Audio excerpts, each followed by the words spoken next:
2070 तक झारखंड में कोयला खत्म हो जाएगा, जिसके बाद सरकार के राजस्व का क्या होगा, लोगों के रोजगार का क्या होगा। इसी विषय पर रांची में परिचर्चा का आयोजन किया गया, जिसमें यूरोपियन देशों के प्रतिनिधि और जर्मन एम्बेसडर भी शामिल हुए। जस्ट ट्रांजिशन फ्रॉम कोल विषय पर आज रांची के एक होटल में परिचर्चा का आयोजन किया गया, जिसमें यूरोपियन यूनियन के प्रतिनिधि, संबंधित विभागों के सचिव और German ambassador doctor Philipp Ackermann ने अपने विचार रखे। जर्मनी वो पहला देश है जिसने कोयले की आत्मनिर्भरता का विकल्प तैयार किया। रिसर्च लेवल पर झारखंड की संस्था सीड जर्मन विशेषज्ञों से सहयोग ले रही है। जर्मन एम्बेसडर डॉक्टर फिलिप ने कहा कि समय से पहले एनर्जी सोर्स कोयले का विकल्प ढूंढना बेहद जरूरी है और जर्मनी इसके लिए एक मॉडल की तरह है। जर्मनी झारखंड को हर तरह का सहयोग देने के लिए तैयार है। So I think you can say it's similar, it's different of course, but we have had an experience in Germany with the phasing out of coal mining, and this just transition which will happen in Jharkhand has to a certain extent happened and is still happening in Germany right now, and that's what I think, why I think that Germany is an interesting partner for the government of Jharkhand and the government of India. साल 2070 में झारखंड का तमाम कोयला भंडार समाप्त हो जाने वाला है।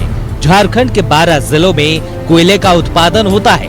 सरकार को इससे राजस्व तो मिलता ही है, साथ ही ये रोजगार का भी एक बड़ा साधन है। सब कुछ कोयला उत्पादन और भंडारण पर निर्भर है। इसका विकल्प तैयार करना अभी से ही जरूरी है।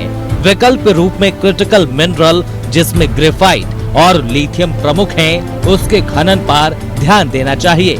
ट्रांजिशन का जो कंसेप्ट है, ये सबसे पहले जर्मनी से शुरू हुआ और जैसा कि मैं पहले बोल रहा था कि कोई भी एक सॉल्यूशन कहीं भी वो हमारे लिए फिट नहीं होगा, लेकिन उन्होंने बहुत कुछ किया और उससे हमें सीखने की ज़रूरत है। बहुत सारी चीज़ें कैसे सीखेंगे, ग्लोबल साउथ में जो हो रहा है या ग्लोबल नॉर्थ में हो रहा है, तो उसको हम लोग कैसे एक दूसरे से लर्निंग करें। और 2 साल से हम लगातार संपर्क में हैं जर्मन गवर्नमेंट के, GIZ के साथ, आज यूरोपियन यूनियन के भी हैं। देखिए, बहुत सारी रिसर्च वे कर चुके हैं, अब बहुत सारी रिसर्च हमें करनी है जो हम कर रहे हैं, तो उसमें कहाँ उनका सहयोग हो सकता है, उसके लिए है। कोयला उत्पादन को सबसे पहले जर्मनी ने दूसरा विकल्प दिया। जर्मनी की हैवी इंडस्ट्री पूरी तरीके से कोयले पर निर्भर थी, जिसका विकल्प तैयार करने में काफी मुश्किलें आई, लेकिन जर्मनी इस दिशा में एक मिसाल बनकर उभरा है। यूरोपीय यूनियन के देश भी जर्मनी के बाद इस रास्ते पर आगे बढ़ रहे हैं। झारखंड में भी समय रहते प्रयास शुरू हो गया है। न्यूज़ 11 भारत के लिए कैमरामैन नवल के साथ शाहनवाज अख्तर की रिपोर्ट।